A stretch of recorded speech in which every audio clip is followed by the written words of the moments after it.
suis Jeanne Van Haaf, lectrice, autrice et éditrice de romances.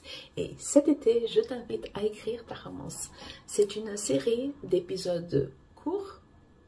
Et je croise les doigts parce que tous ne sont pas courts. Mais quand il s'agit de romance, je suis extrêmement bavarde. C'est comme une fuite d'eau. On n'arrive plus à refermer le robinet. Mais en moyenne, j'ai 10 minutes. Il y a des épisodes qui débordent, mais voilà. Avec ces épisodes, je propose les étapes clés pour se lancer, soit dans la préparation d'une romance si on a besoin de structure, soit directement dans l'écriture d'une romance si, comme moi, on est une romancière à la Vanagen. Et je suis ma méthode, et chaque fois que j'ai des méthodes, j'ai l'impression que je parle de quelque chose d'extrêmement révolutionnaire, alors que c'est juste mon fonctionnement, c'est juste ma façon de faire. Et jusqu'à quelques années, jusqu'à 2-3 ans, j'étais même pas consciente que je faisais comme ça. Il a fallu que je décortique mon propre cerveau pour partager le savoir, la sagesse, toujours entre guillemets. Donc, du pitch à la romance et ma méthode, et également le titre de mon cahier d'exercices disponible sur Amazon. C'est une centaine d'exercices d'écriture, des questions, des interviews pour les personnages, des listes de brainstorming, des mood boards. Et je vais m'en servir comme ligne directrice. Au départ, j'explique que du pitch à la romance, c'est ma façon de travailler parce que du pitch, j'en ressors les informations essentielles pour me lancer directement dans l'écriture. Donc, j'ai le pairing, j'ai les tropes, les conflits, les blocages et les désirs inconscients des personnages, la silhouette émotionnelle des personnages. Et avec tout ça, je peux me lancer. Et ça, ce n'est pas forcément quelque chose que j'ai besoin de noter, de faire l'exercice, etc. C'est un cheminement qui est organique, qui est naturel, intuitif chez moi. Donc, j'ai une idée et automatiquement, j'ai toutes ces informations qui me sautent aux yeux, qui m'arrivent pour que je lance. Donc, il me suffit de 30 secondes entre l'idée et l'écriture. Parce que architecte, je ne suis pas. Structurée non plus. Et c'est pour ça qu'il m'a fallu tant de temps pour décortiquer, pour savoir comment décortiquer ma façon de faire, parce que les 30 secondes, ben, c'est trop rapide pour ce que je dis exactement. Donc il y a 2-3 ans, juste avant NaNoWriMo, paix à son âme, j'ai décidé de vraiment poser, du genre je pense à ça, et après qu'est-ce que je fais? Après je pense à ça, etc. Enfin, etc. Donc, jusqu'à présent, on a donc parlé des tropes, conflits, blocages, silhouette émotionnelle, etc.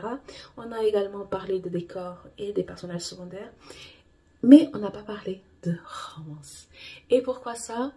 Il y a 2 raisons. C'est que, premièrement, j'ai besoin de connaître mes personnages pour savoir exactement comment ils vont interagir, parce que même si entre l'idée et le moment de l'écriture, des années peuvent se passer, je peux prendre des notes pour ne pas oublier, des notes, des mots-clés ou écrire des débuts de scène. Mais tant que mes personnages ne sont pas réels, tant qu'ils ne se révèlent pas, tant qu'ils ne se dévoilent pas, tant qu'ils ne se montrent pas tels qu'ils sont, ces scènes peuvent ne plus être cohérentes, avec leur personnalité, leur comportement, leur psychologie, etc. Donc, la romance... Les scènes de romance vont se construire à partir du moment où je connais les personnes, commence à comprendre la personnalité des personnages. Ça ne veut pas dire que je n'ai pas des idées en tête. C'est juste que je vais surtout m'adapter à mes personnages. Et l'autre raison pour laquelle la romance arrive après tout le reste, c'est que quand on commence à la lecture, avant l'écriture, à la lecture d'une romance, les premières pages, les premières scènes, les premiers chapitres, on nous présente les protagonistes. On nous présente les protagonistes dans leur quotidien, donc dans leur décor. Ils sont peut-être entourés par des personnages secondaires. Donc, je travaille dans l'ordre d'écriture, dans l'ordre de lecture. On fait la connaissance des protagonistes dans leur quotidien, dans leur décor, avec leur entourage, avec leur travail, leurs habitudes, leurs rituels, etc., etc. Donc, je travaille tout ça parce que, dépendant des histoires, à moins que ce soit un coup de foudre dès la première page, dépendant de l'histoire qu'on veut raconter, la romance n'arrive pas la romance arrive dans les chapitres qui suivent, pas dès le départ. Donc, tout ce dont j'ai parlé auparavant, c'est parce que ce sont les premières scènes, les premiers chapitres d'une histoire. On ne parle pas de romance, pas tout de suite, dès le départ. À moins qu'un des personnages soit déjà amoureux, mais l'histoire du rapprochement entre les protagonistes, qu'ils soient 2, 3 ou 9, arrive un peu plus tard. Et ils arrivent maintenant.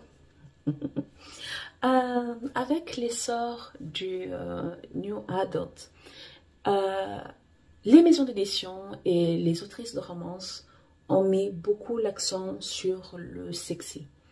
On a mis beaucoup l'accent sur les scènes érotiques, sur le spice et sur le smut, etc. Le smut veut dire saleté, donc je n'aime pas le terme smut. Mais tout le monde a mis l'accent sur ça, sur le physique. Et du coup, il y a pas mal de romances qu'on lit et on se dit, mais à aucun moment ils ne discutent, à aucun moment ils ne partagent quelque chose d'autre que le physique. Et je ne dis pas que le physique n'a pas d'émotion, mais il y a une différence entre histoire d'amour et histoire de sexe. Il y a une différence entre relation amoureuse et aventure. Et dans une relation amoureuse, on n'a pas besoin du physique. Donc, avec le New Adult et les hormones qui gèrent ces personnages, on a tout misé sur ça et on a oublié ce qu'est l'amour. Et l'amour ne vient qu'avec l'émotion et la communication. Et donc, un truc que je dis tout le temps, que ce soit quand je parle de mes lectures, que ce soit quand je travaille sur un manuscrit, je dis tout le temps, il faut mettre de la romance dans la romance. Et je vais donner un exemple très précis. C'est dans le livre Red, White and Royal Blue. En français de France, c'est My Dear Fucking Prince. Et c'est une des rares situations où je préfère le film au livre, parce que le livre n'est pas une romance. Le livre, c'est une histoire de coming of age, c'est l'histoire d'un apprentissage d'Alex, d'un jeune homme qui se découvre, qui qui assume sa bisexualité, qui a des ambitions politiques, qui tombe amoureux d'un prince, etc. Donc on voit son évolution et ce roman, c'est pas une romance, c'est comme son journal intime. C'est vraiment c'est un livre initiatique pour Alex. Parce que si ma mémoire est bonne, les premiers échanges entre Alex et Harry arrivent à la page 72. On a déjà passé 72 pages et il n'y a pas eu encore un échange du genre volontaire qui puisse ouvrir la page à la relation amoureuse. 72 pages. Et quand ils commencent enfin à discuter, on a des scènes comme ils ont parlé pendant des heures au téléphone, ils se sont appelés tous les soirs, ils ont échangé des centaines de textos, mais les gens, il faut montrer. Des genre, je n'ai pas besoin de lire son texto, mais il faut montrer au moins les premières conversations. Il faut montrer les moments qu'ils passent ensemble. Parce que ce n'est pas juste les protagonistes qui doivent tomber amoureux. C'est la lectrice qui est en face qui doit tomber amoureuse, qui doit s'attacher émotionnellement à ces personnages-là. Et comment on va s'attacher à ces personnages-là? Et pas forcément à ces personnages-là, du genre, pour le coup, on peut s'attacher à Alex, mais s'attacher à la relation et comment on peut vibrer. Bien sûr, ça n'a pas empêché. Hein? Mais comment on peut vraiment vibrer si on ne voit pas ce qui se passe? Alors que dans le film, on a montré ces conversations, on a montré ces textos, on a montré ces échanges, ces moments de confidence, ces moments de taquinerie, on a montré tout ça. Et c'est pour ça que je trouve que le film, pour la romance, je ne dis pas que le livre est mauvais, mais je voulais lire une romance, je n'ai pas lu une romance. Donc pour une romance, le film aurait été le travail éditorial que j'aurais fait sur ce manuscrit. Mais uniquement parce que c'est ma vision de la romance. Le roman, en tant que tel, je ne le vois pas comme une romance, mais c'est tout aussi bien. Et cet épisode va dépasser les 10 minutes, vous en êtes alertés. Et du coup, je dis tout le temps, il faut mettre de la romance dans sa romance. Mais ce n'est pas juste pour les autres, c'est pour moi aussi. Parce que quand je suis en train d'écrire, il y a certaines scènes que parfois elles ne me viennent pas. Ou alors je ne suis pas, parce qu'en plus je suis pas la fille la plus romantique au monde. Oui, je suis une autrice de romance, mais je ne suis pas romantique pour un sou. Donc il me faut parfois un peu de temps. Il y a des histoires qui me viennent plus facilement que d'autres. Et heureusement qu'il y a des corrections. Parce que de toute façon, le premier jet pour moi, c'est un brouillon. Il me sert à mettre toutes les idées sur le papier. Et si il y a des incohérences au cours de route, parce que j'ai eu de meilleures idées en cours de route, c'est l'inconvénient d'écrire à la one again, eh bien, je vais aller jusqu'au bout de mon idée, je vais arriver à la fin, et après je reviens en arrière, rectifier les incohérences, distiller les indices qui sont arrivés en cours de route. Je vais peaufiner tout ça, travailler tout ça, on aura l'impression que ça a toujours été là. Mais c'est ça le premier jet. C'est un test, c'est un brouillon, c'est un vide idée. Je vide tout ce que je veux écrire et après on passe après. Il y a pas, donc ça ne me dérange pas plus que ça. Mais voilà, donc et parfois dans cette à la fin de cette histoire, parfois il y a des trous.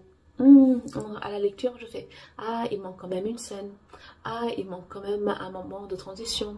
Ah, il manque quand même un moment où ils discutent de ce sujet ou d'autres, etc. Donc, quand je dis mettez de la romance dans votre romance, je suis concernée dans cette affaire-là. Je suis concernée, je suis la première concernée. Donc, il n'y a pas de souci. Ce n'est pas une maladie, ce n'est pas un virus, ça se corrige. C'est pour ça qu'on est à la correction de cette affaire-là.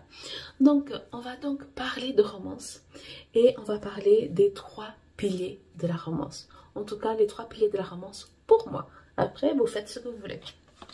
Et dans mon cas d'exercice, je montre là comme ça.